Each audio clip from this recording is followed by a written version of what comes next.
The girl in the darkness had just encountered a tragedy. However, the one person who could help her was a deaf mute. As they struggled to communicate nervously and painfully, the killer suddenly returned. Seeing that Xiaoya was about to be attacked, the girl desperately pushed the man away, buying Xiaoya a brief moment to escape. To protect her mother, Xiaoya chose to run in a different direction.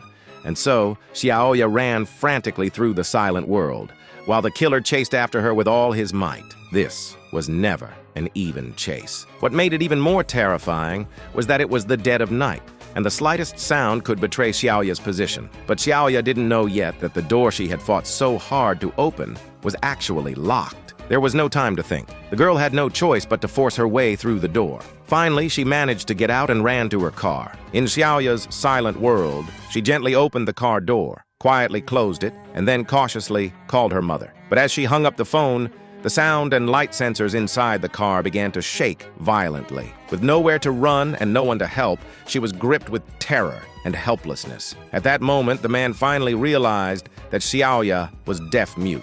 He then lowered his guard and started mocking her. As a disabled person, she still wanted to save someone? What a foolish idea. Though Xiaoya couldn't hear him, she demonstrated through her actions what it meant to be determined in the face of adversity, and how intelligence could make up for a lack of strength. She managed to escape again. This time, she didn't choose to fight alone. This time, she would fight alongside her mother. After seeing the alarm go off, the man didn't run.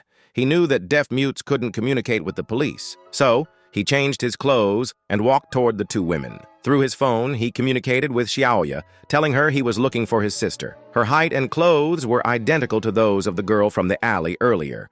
Upon hearing this, Xiaoya remembered the injured girl and immediately decided to take the man to find her. His trap was about to succeed. But just then, the police suddenly arrived. The mother and daughter had finally managed to escape, for the moment. However, danger was far from over.